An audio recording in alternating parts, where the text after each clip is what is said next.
Ring के लिए beta होता है 1 divided by 1 plus beta 1 that is minus F by 2। तो फ्रिक्शन की वैल्यू हो जाएगी minus F by 2।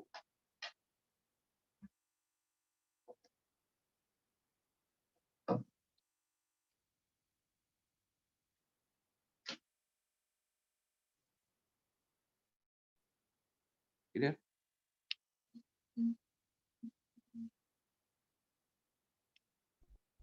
Yes sir. Sir हाँ सर एक बार फिर से एक्सप्लेन कर दीजिए, वो आवाज नहीं आ रही थी। ठीक है ठीक। अभी बताता हूँ। देखो ये डिस्क है एंड सपोज दैट फोर्स लग रहा है टॉप मोस्ट पोजिशन पे। आपको मैंने कहा कि डिस्क की रेडियस मास एम रेडियस होगा और इसका मैग्नीट्यूड क्या होगा। इफ इट रोल्स, ये आपको इम्पोर्टेंट है, नीट में आ सकता है क्योंकि अभी तक आया नहीं है इस कॉन्सेप्ट पे। If it rolls what is the direction and magnitude.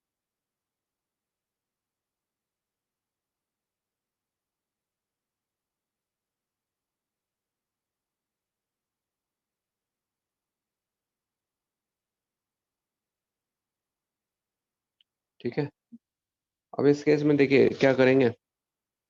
यहाँ पे डिस्क है और डिस्क रोल कर रहा है। फ्रिक्शन का फॉर्मूला लगाते हैं F X by R minus beta divided by 1 plus beta.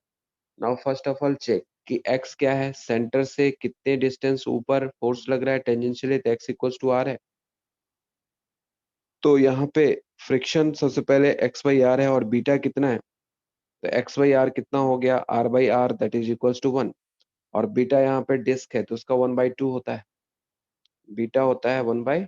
तो हम ये कह सकते हैं ये फ्रिक्शंस की वैल्यू जो होगी वो पॉजिटिव होगी, 1 माइनस 1/2।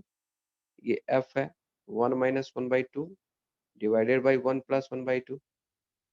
अब ये हो जाएगा f/2 divided by 3/2 that is f/3। तो फ्रिक्शन यहाँ पे पॉजिटिव वैल्यू आ रहा है, इसलिए जिधर अप्लाइड फोर्स होगा उधर ही डायरेक्शन हमने लिया है। तो फ्रिक्शन अप्लाइड फोर्स के डायरेक्शन में है तो फ्रिक्शन फॉरवर्ड होगा और इसका मैग्नीट्यूड क्या होगा, f/3 होगा। किसी को डाउट है?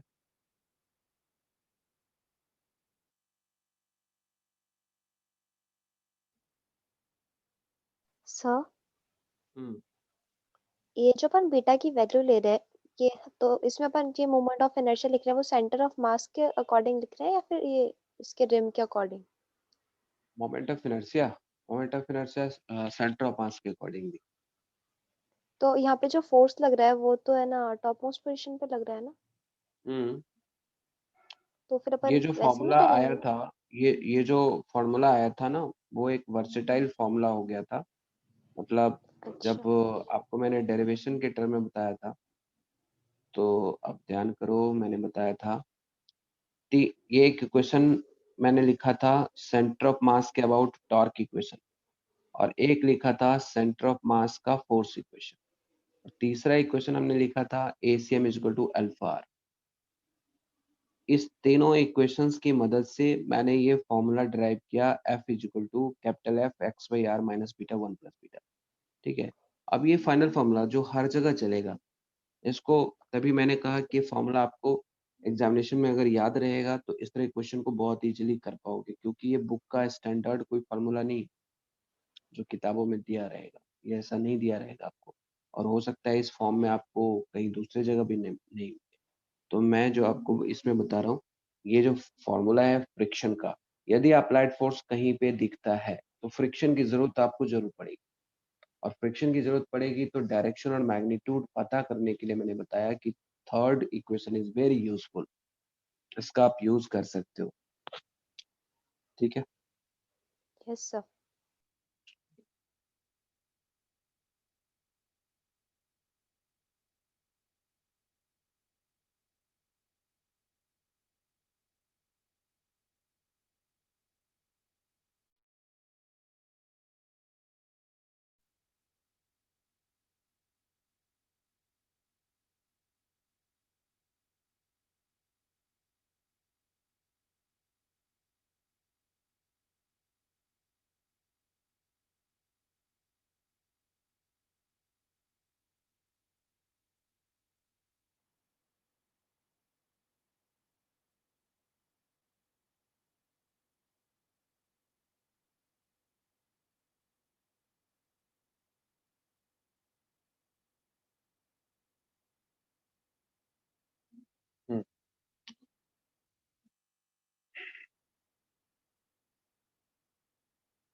सही है यार, वन नोट तो सही है यार काम।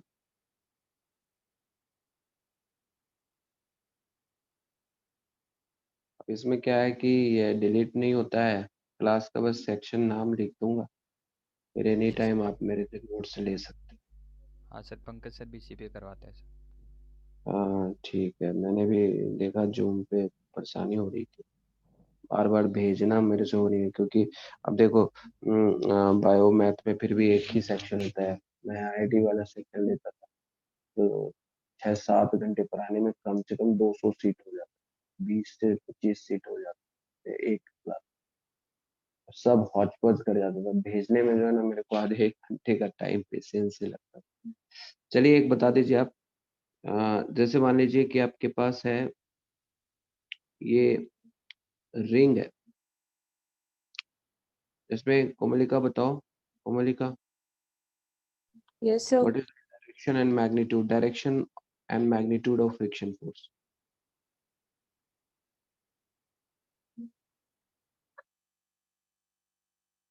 सोच के बताइएगा, सेम फॉर्मूला है, कुछ नया कुछ यूज नहीं करना, रिंग है ये। और x क्या होता है ये अपने को पता है, सेंटर से जितना ऊपर डिस्टेंस है वो x होता है। फोर्स जिस पोजीशन पे लगता है उस पोजीशन का देखना है कि सेंटर से कितने डिस्टेंस ऊपर है।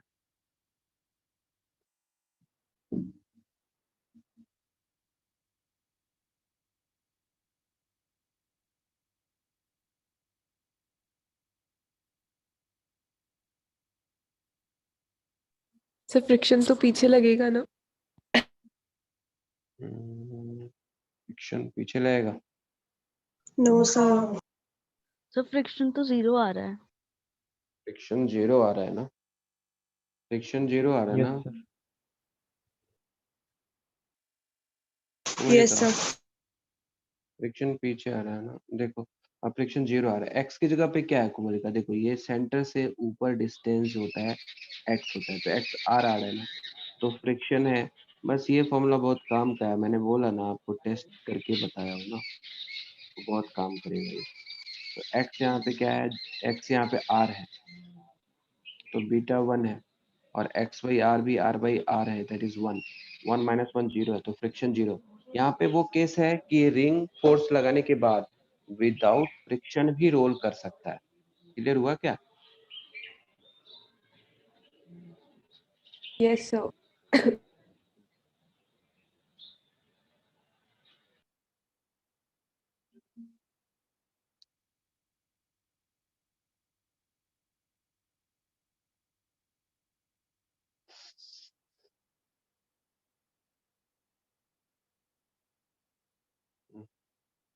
चलिए फिर आगे हम लोग देखते हैं।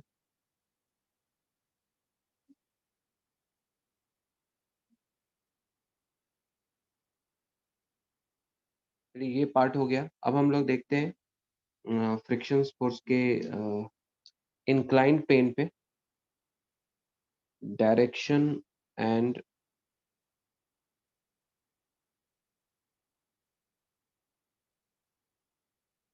Magnitude of frictional force.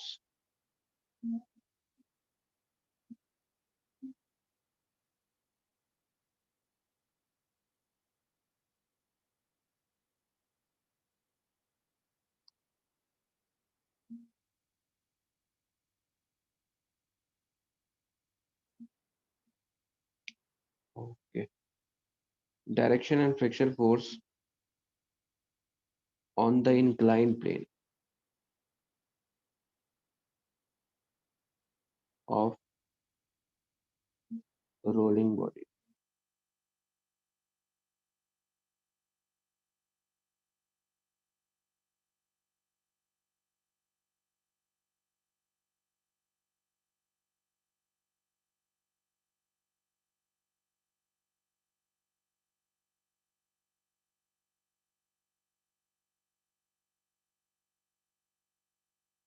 देखिए किसी भी इंक्लाइंड प्लेन पे, किसी भी इंक्लाइंड प्लेन पे अगर कोई भी रोलिंग बॉडी है, तो इस पे विदाउट एप्लीकेशन ऑफ फोर्स ये रोल करेगा, क्योंकि यहाँ पे एक वेट mg इसका नीचे की तरफ वर्टिकली डाउनवर्ड है और इसका एक component parallel to the surface है mg sin थीटा, और mg sin थीटा इस पे एक्ट कर रहा है, सेंटर से पास कर रहा है, तो x तो यहाँ पे 0 है। तो x जब 0 होता है तो इस हिसाब से आप देखते हो कि f जो है वो x by R minus beta by 1 plus beta है। यदि x 0 होगा तो डेफिनेटली फ्रिक्शन नेगेटिव आएगा, और फ्रिक्शन नेगेटिव आएगा इसका मतलब है कि हमेशा अप्लाइड फोर्स के अपोजिट फ्रिक्शन काम करेगा। तो इंक्लाइंड प्लेन पे applied force mg sin theta है, तो इसके डायरेक्शन के अपोजिट अगर फ्रिक्शन को काम करना है तो फ्रिक्शन किधर की तरफ रहेगा, हमेशा ऊपर की तरफ रहेगा, upward to the inclined plane, चाहे डाउनवर्ड मोशन हो रहा हो या अपवर्ड मोशन हो। अपवर्ड एंड डाउनवर्ड मोशन दोनों के लिए ये चीज वैलिड है। Friction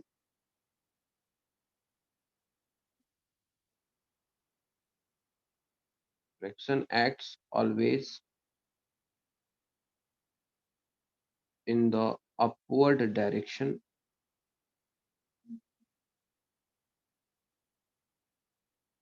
along the inclined plane।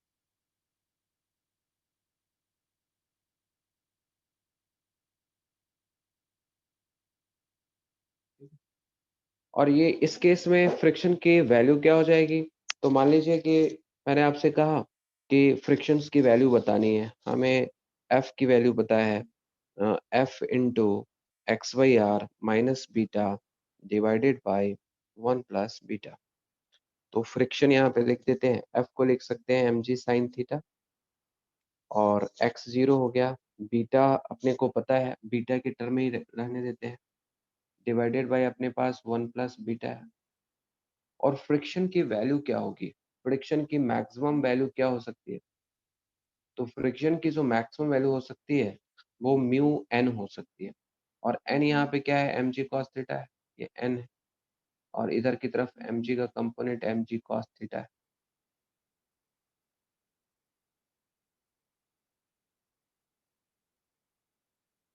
ठीक है, तो यहाँ से हम ये कह सकते हैं कि f चूंकि less equals to mu N होता है, और n यहाँ पे क्या है, म्यू mg cos थीटा है, तो हम यहाँ से कह सकते हैं भी कि mg sin theta minus beta 1 plus beta should be less equal to है म्यू mg cos थीटा के। mg से mg कैंसिल हो गया। ठीक है, अब हम यहाँ से ऐसा कर देते हैं कि minus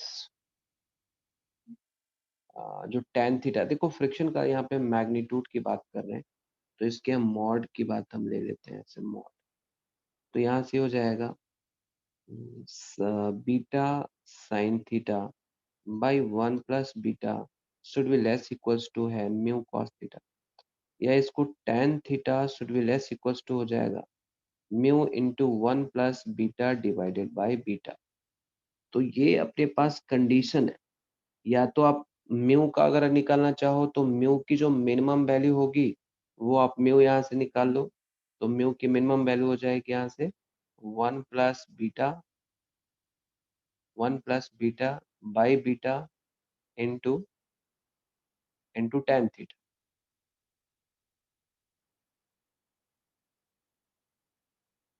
beta tan theta by इसको यहाँ से कर दीजिए, म्यू मिनिमम जो निकलेगा वो कैसे निकलेगा, यहाँ पे mu minimum is equal to beta beta tan theta divided by 1 plus beta. ये म्यू मिनिमम है, इस फॉर्मूला का भी आप यूज कर सकते हैं, और एग्जामिनेशन में क्वेश्चन अगर आएगा उस लेवल का तो आप कर सकते हो। जैसे फॉर एग्जाम्पल, जैसे आपको मैंने कहा कि एक सॉलिड स्फीयर है, ये एंगल थीटा दे दिया, थीटा फिक्स दे दिया, ये सॉलिड स्फीयर है, मैंने कहा कि कम से कम फ्रिक्शन कोएफिशिएंट क्या होगा जिससे सॉलिड स्फीयर इंक्लाइंड प्लेन पे रोल कर सके, थीटा फिक्स है, थीटा सपोज दैट मैंने दे दिया 60 डिग्री और सॉलिड स्फीयर है, मैंने आपसे पूछा कि कम से कम कोएफिशिएंट ऑफ फ्रिक्शन कितना होना चाहिए, तो आप कहोगे सर ये जो कोफिशिएंट ऑफ फ्रिक्शन है, ऑब्वियसली हमारे पास पहले से रिलेशन मिला हुआ है कि म्यू जो मिनिमम होगा that will be beta tan theta divided by 1 plus beta. Beta solid sphere के लिए क्या है 2/5, tan थीटा tan 60 डिग्री है 1 प्लस 2/5। अब यहाँ पे क्या होगा 2/5 tan 60 कितना है √3 डिवाइडेड बाय 1 प्लस 2/5 कितना हो गया 7/5, 5 से 5 कैंसिल हो गया दैट इज 2√3/7। म्यू मिनिमम कितना हो जाएगा 2√3/7। तो इसका आप हर जगह यूज कर सकते हैं। So very derived good result, आप इसको एग्जाम में याद करेंगे तो बहुत सही रहेगा।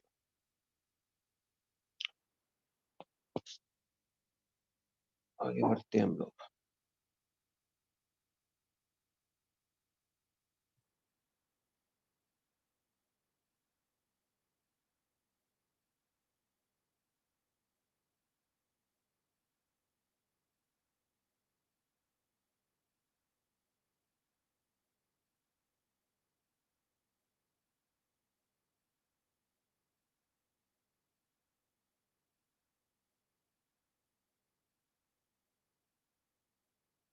ठीक है, अब देखते हैं acceleration and velocity of rolling body on the incline plane.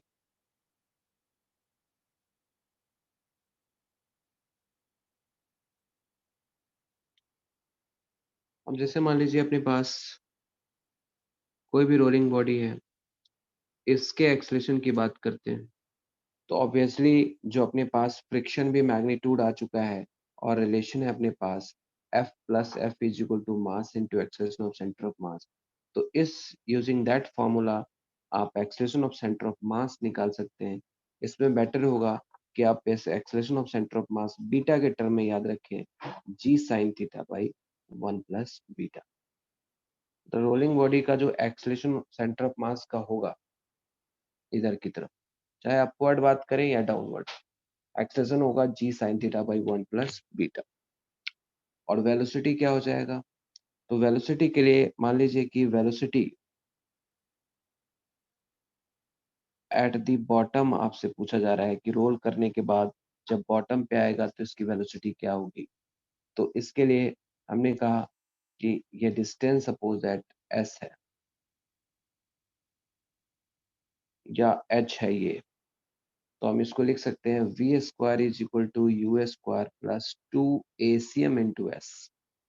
v बताना है, u 0 है, acceleration of centre of mass है अपने पास g sine theta by 1 plus beta, और s को h के टर्म में लिख सकते हैं।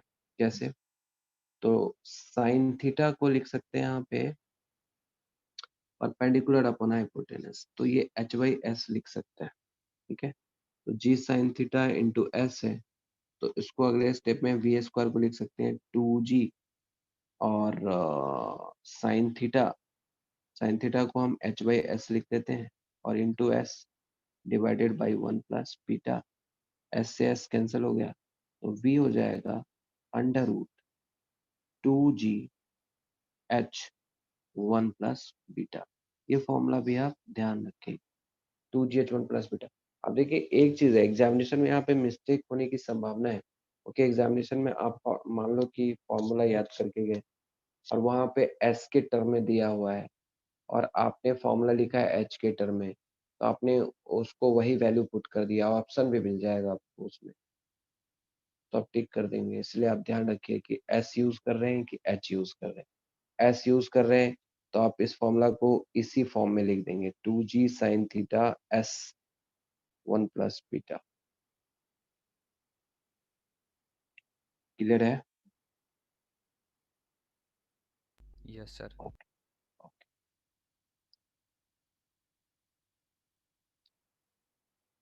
अब हम आगे बात करते हैं time to reach at the bottom. Bottom पे पहुंचने में टाइम कितना लगेगा। जैसे कोई भी अगर रोलिंग बॉडी है, आपको एक्सेलरेशन मिल गया तो सब कुछ ही पता चल गया, क्योंकि खाली एक्सेलरेशन पता होना चाहिए। ठीक है, अगर आपको कुछ याद नहीं है उसमें से तो खाली एक्सेलरेशन वाले को ध्यान से याद रखिएगा, और कॉन्सेप्ट अपने को पता है तो 2 मिनट लगेगा ड्राइव, 2 मिनट क्या है, आधे सेकेंड में हो जाएगा। तो यहाँ से मान लो ये एच है और ये एस है, एच और एस का खाली ध्यान रखिएगा, क्योंकि एस दिया हुआ है कि एच दिया हुआ है, ये खाली ध्यान रखिए। तो एस इज इक्वल टू यहाँ से u t plus half acceleration centre mass into t square. तो यू 0 है, एक्सेलरेशन सेंटर मास है g sine theta 1 plus beta into t square. Time बताना है, तो time is equal to 2s 1 plus beta divided by g sine theta, इसका root. ये time का formula हो गया।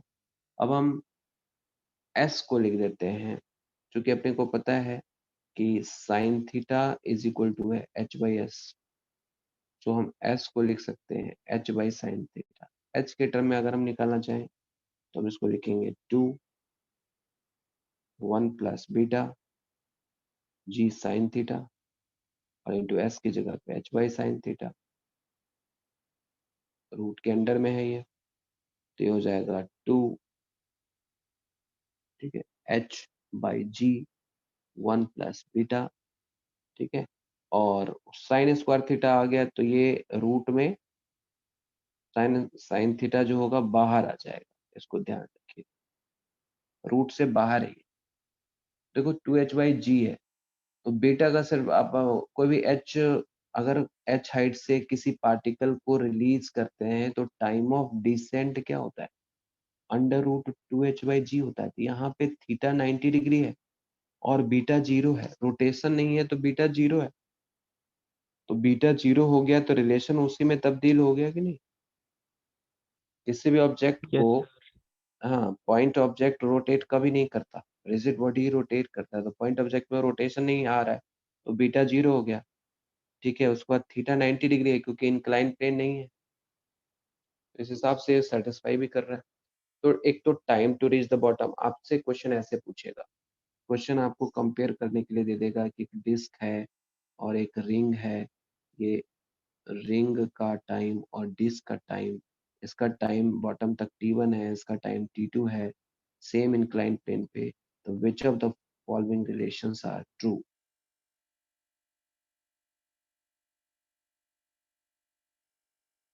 डेटा इनसफिशिएंट, तो बताना रहेगा इनमें से जो कौन सा रिलेशन है वो ट्रू नहीं है। एक रिंग है, एक डिस्क है, थीटा यहाँ पे क्या है, एंगल ऑफ इंक्लिनेशन है, यू हैव टू टेल कि which one will reach the bottom first. तो फॉर एग्जांपल यहाँ पे theta is same for all body, h is also same, u is also 0, so t is directly proportional to, एक तरह से beta है। हालांकि ये रिलेशन मैथमेटिकली सही नहीं है कि हम डायरेक्ट प्रोपोर्शनल बोल दें, लेकिन अपने को डिसाइड करने के लिए हमने कहा कि जो टाइम है वो बीटा के प्रोपोर्शनल है, जिसका बीटा ज्यादा होगा वो उसका टाइम भी ज्यादा लगेगा। तो डिस्क का बीटा कितना होता है 1/2, और रिंग का बीटा कितना होता है 1। कौन ज्यादा है, रिंग का बीटा ज्यादा है तो इसका टाइम ज्यादा होगा, तो time of ring is greater than क्या होगा, टाइम ऑफ डिस्क, मतलब option 3। Which will reach earlier, disc, disc पहले पहुंचेगा क्योंकि इसका टाइम कम लगना है। बहुत इजी इसमें होता है, ठीक है।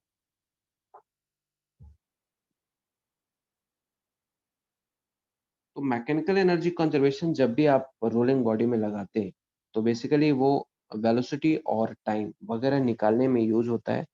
अगर आपको ये चीज याद है, सिर्फ एक एफ वाला फॉर्मूला याद है, रोलिंग बॉडी का मैक्सिमम क्वेश्चन आप कर सकते हो। अब हम आगे की तरफ आते हैं। देखिए जो चैप्टर है थ्योरी, तो we have finished the theory, अब हम थोड़ी वर्किंग और प्रैक्टिस पे।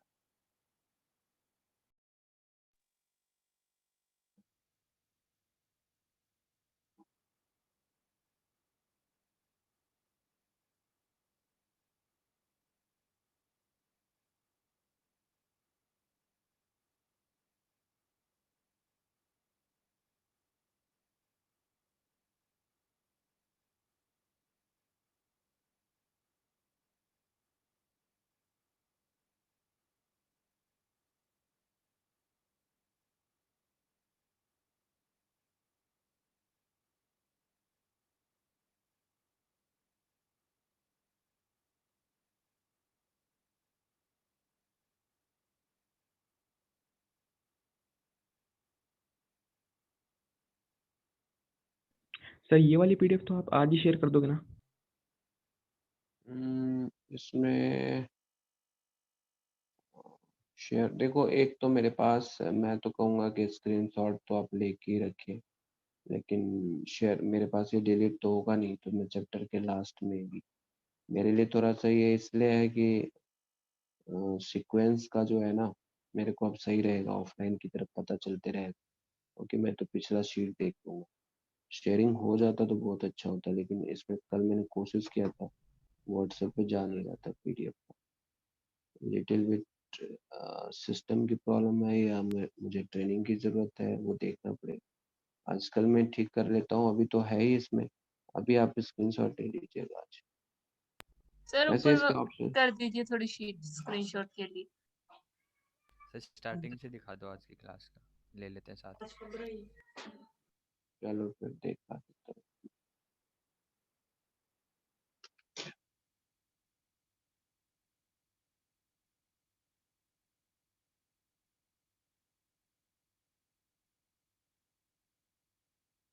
एक तो ये नए शीट्स पे था, इसका ले लिया? Yes sir. अच्छा, ये बाद ये ले लीजिए।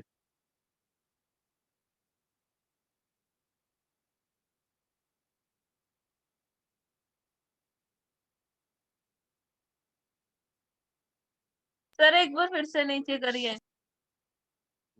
ठीक है,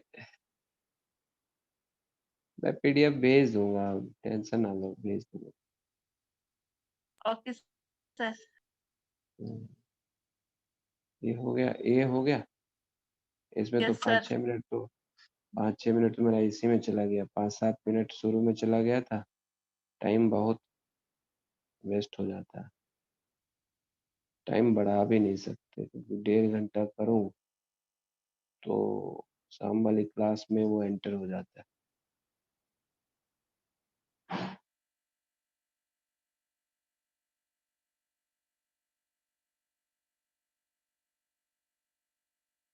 ओके, तो चलिए, तो अब हम लोग थोड़ा सा इसमें स्टार्ट करते हैं।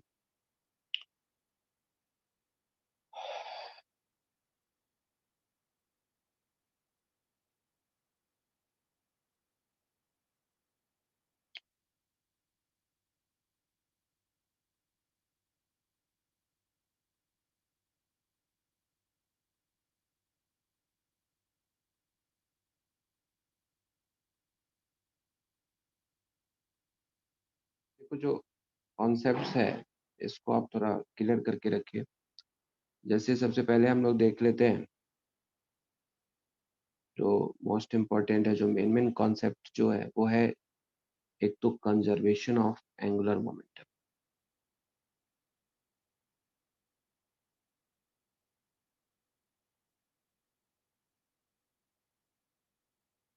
कंजर्वेशन ऑफ एंगुलर मोमेंटम में आपको एक चीज ध्यान रखना पड़ेगा कि रोलिंग बॉडी की एंगुलर मोमेंटम कैसे लिखते हैं। रोलिंग बॉडी एंगुलर मोमेंटम कैसे लिखते हैं, मैंने आपको ये बताया भी था पहले, सारे कॉन्सेप्ट मैं आपको बता चुका हूँ, उसको फिर से एक बार इन ब्रीफ आपको मैं बताते चलूंगा।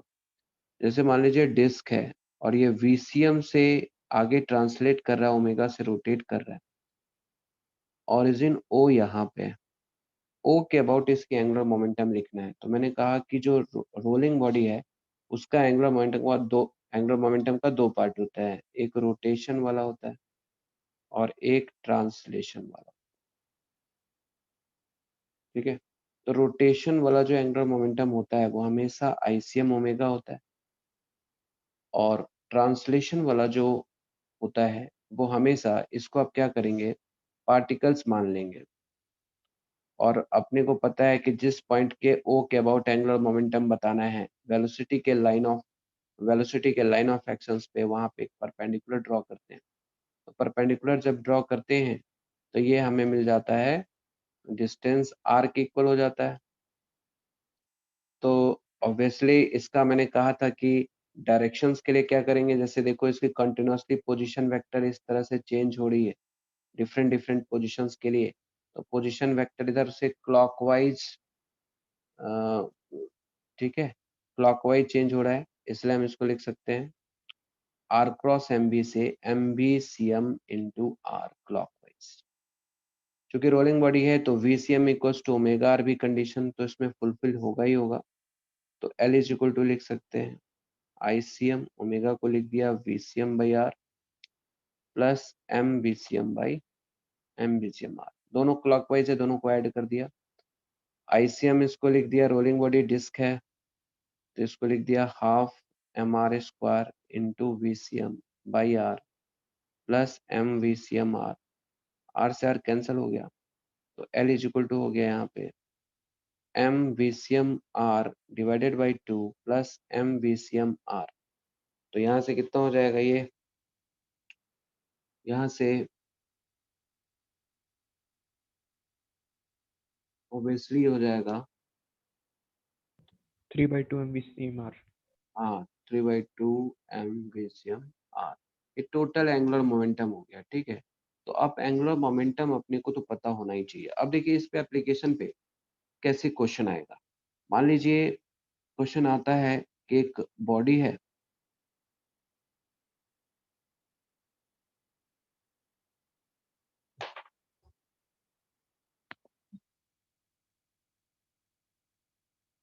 एक बॉडी है, यहाँ पे आपने सिर्फ वीसीएम दे दिया है, मतलब जैसे फुटबॉल हो गया, आपने उसको किक कर दिया।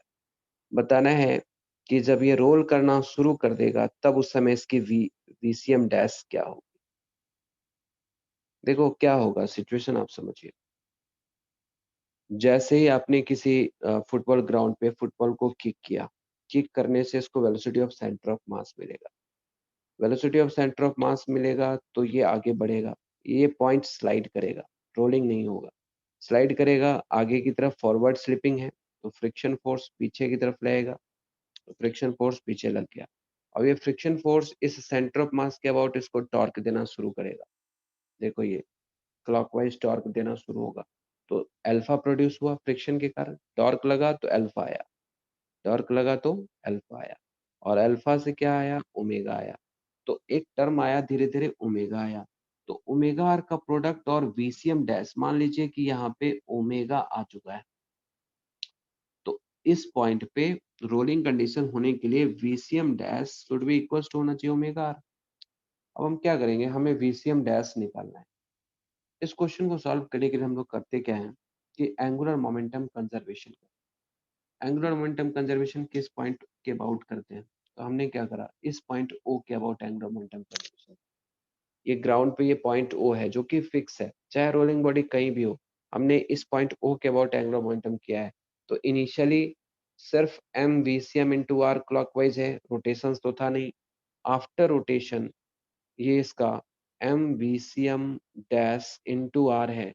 देखो यहाँ से velocity of line of action से, वेलोसिटी की लाइन ऑफ एक्शन से यहाँ पे एक परपेंडिकुलर ड्रॉ करते हैं तो M B C M dash into R है क्लॉकवाइज, राइट, और प्लस आईसीएम इंटू ओमेगा है।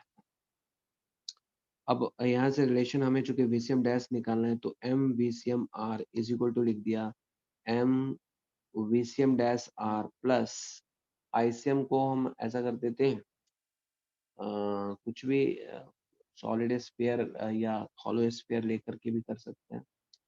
तो आईसीएम को हमने सपोज यहाँ पे डिस्क ही ले लेते हैं, तो डिस्क का कितना हो गया, half M R 1/2। Square into omega को लिख सकते हैं क्या, V C M dash by R, R से आर कैंसिल हो गया तो M V C M R is equal to, यहाँ से देखो ये M V C M R dash by 2 है, V C M dash R by 2 हो गया ना, ये हो गया 3/2 M V C M dash are, यहाँ से एम कैंसिल हो गया और आर से आर कैंसिल हो गया तो वी सी एम डैश आ गया अपने पास 2 V C M divided by 3। ये इसका रिलेशन हो गया। मतलब जब कभी भी अपने पास वीसीएम डैश निकालना हो तो वीसीएम डैश निकालने का सबसे अच्छा तरीका है यही हम करेंगे। सर ये ICM इंटू ओमेगा क्यों ऐड किया अपन ने?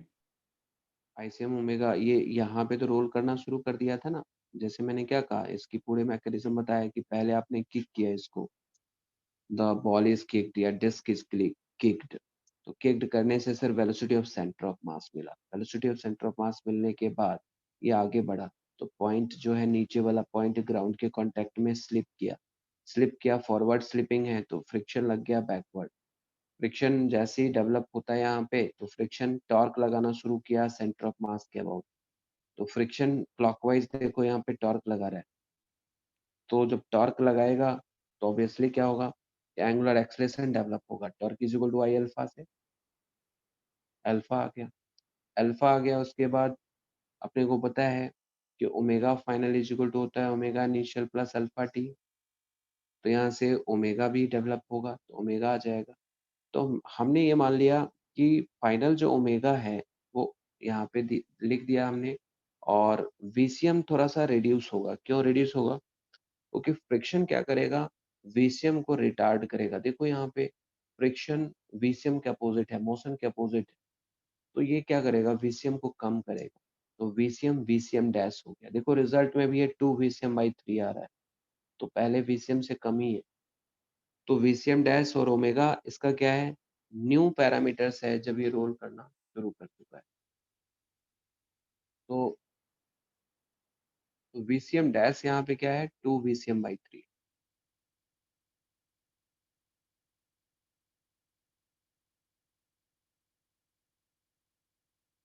द सेम क्वेश्चंस कॉन्सेप्ट्स है। सपोज दैट ओमेगा नॉट से मैं इस रिंग को फ्रिक्शन वाले सरफेस पे रोटेट कर दिया, और after some time it starts rolling with VCM and omega. You have to find the final angular speed. Find the final angular speed after rolling motion. ये आप बताइए मेरे को, जल्दी जल्दी से मेरे को बताइए।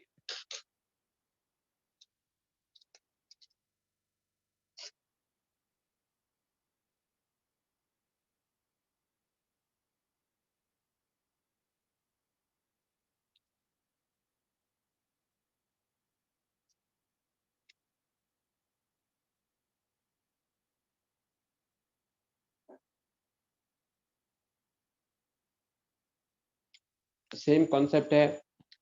आप पॉइंट ओ के अबाउट कंजर्वेशन क्यों कर रहे हैं? क्योंकि अपने को पता है कि पॉइंट ओ के अबाउट नेट टॉर्क 0 है। कंजर्वेशन ऑफ एंगुलर मोमेंटम का कॉन्सेप्ट कब क्या बताया था?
Sir omega by 2।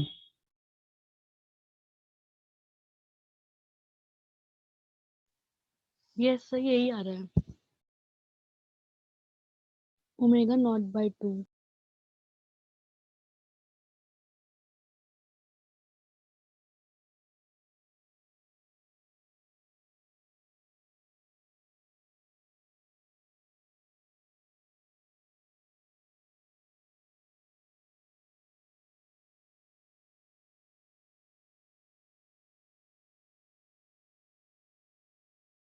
सर आपकी आवाज नहीं आ रही।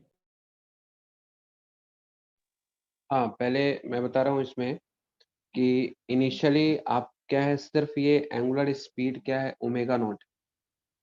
इनिशियली सिर्फ ये क्या है, सेंटर ऑफ मास के बाद रोटेट कर रहा है, तो एंगुलर मोमेंटम होगा आईसीएम ओमेगा नॉट। बाद में क्या हो रहा है, दोनों हो रहा है, ट्रांसलेशन और रोटेशन है, तो M B C M r plus I C m omega. Omega निकालना है ओमेगा नॉट के टर्म में, ठीक है। तो यहाँ से हो जाएगा आई सी एम रिंग है तो M are square into omega naught, और ये हो जाएगा M V C M R और प्लस आई सी एम फिर M are square into omega. चूंकि बाद में रोलिंग करना शुरू कर दिया है तो we C m equal to omega r लिख सकते हैं, वी सी एम ओमेगा आर लिख सकते हैं। तो पहले m are square into omega naught is equal to m omega r square plus m omega r square.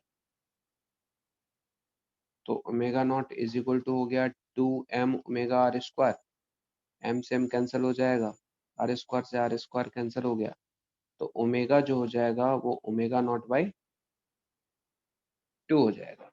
So this is the final angular speed, जिसमें ये ओमेगा जो हो रहा है वो ओमेगा नॉट बाई 2 आ रहा है। बिल्कुल सही आंसर है। आगे बढ़ते हैं हम लोग।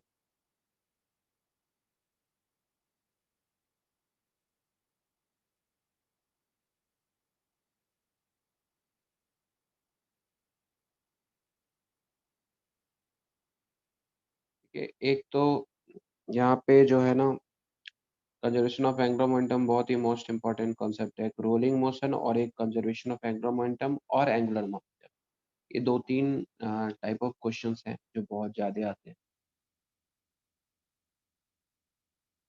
एक क्वेश्चन और ले लेते हैं इसमें। एक रॉड है, मास m है, लेंथ l है, m मास का पार्टिकल है, v स्पीड से जाके कोलाइड कर रहा है। कोलाइड करने के बाद ये रुक जा रहा है, बताया भी था एक एग्जांपल में, बताया था इसको। तो ये यहाँ पे जाकर के क्या हो रहा है, रुक जा रहा है। तो बताना है कि find the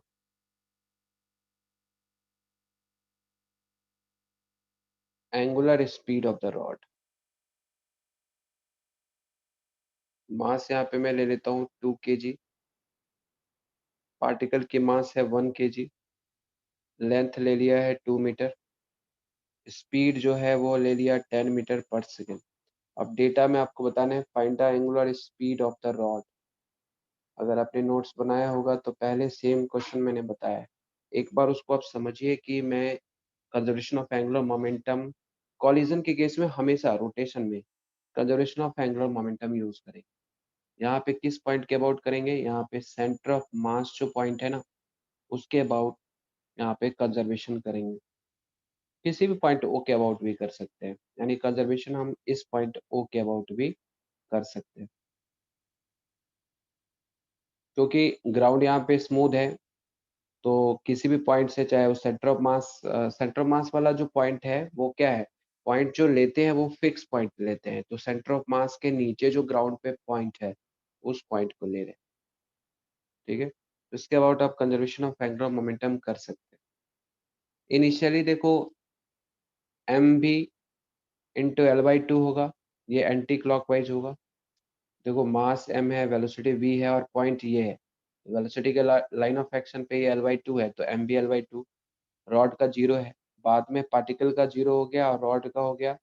centre of mass के अबाउट आपको लेना है, तो टकराने के बाद इसकी वेलोसिटी सेंटर ऑफ मास का जो होगा वो इसी पॉइंट से पास कर रहा है, तो इसकी ट्रांसलेशनल कंपोनेंट 0 हो जाएगी, प्लस रोटेशनल कंपोनेंट आ जाएगी आईसीएम ओमेगा। ओमेगा निकालना है इससे, तो M B L by 2 is equal to, rod का होता है 1/12 ml square into omega, m से m कैंसिल हो जाएगा। नहीं, इसमें मास अलग अलग है, तो मास को रहने दीजिए।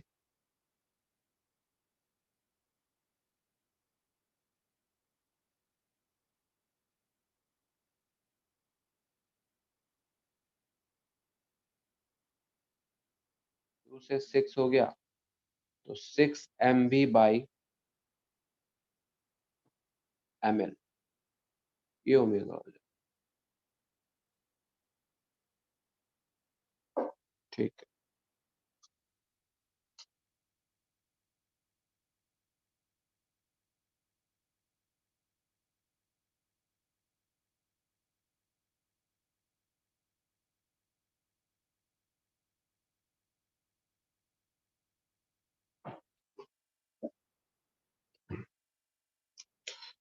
एक मिनट।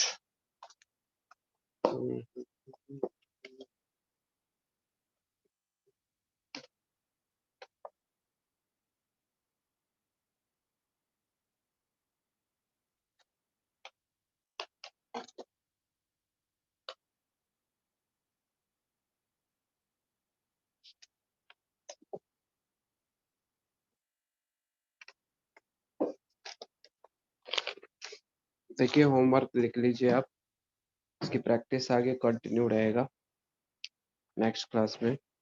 इसकी होमवर्क आप लिखिए।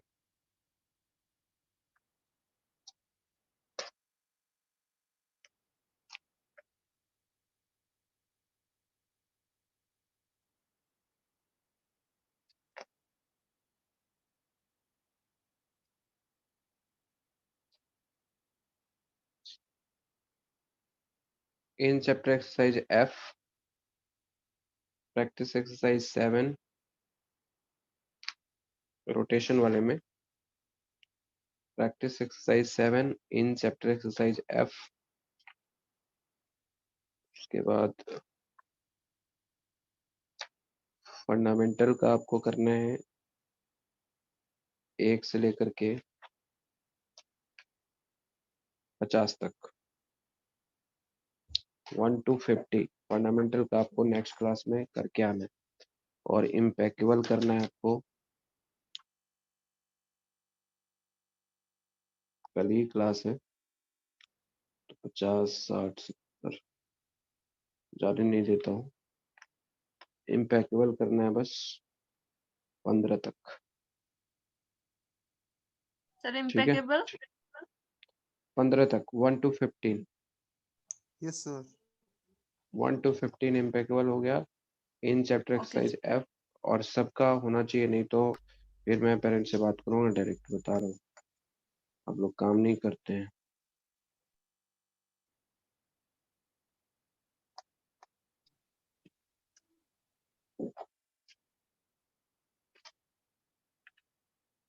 चलिए ठीक है फिर, ओके, टाइम हो गया, thank you next sir. Class, sir. Okay, thank you, sir thank you thank sir you thank you sir. Sir. Thank you, thank you.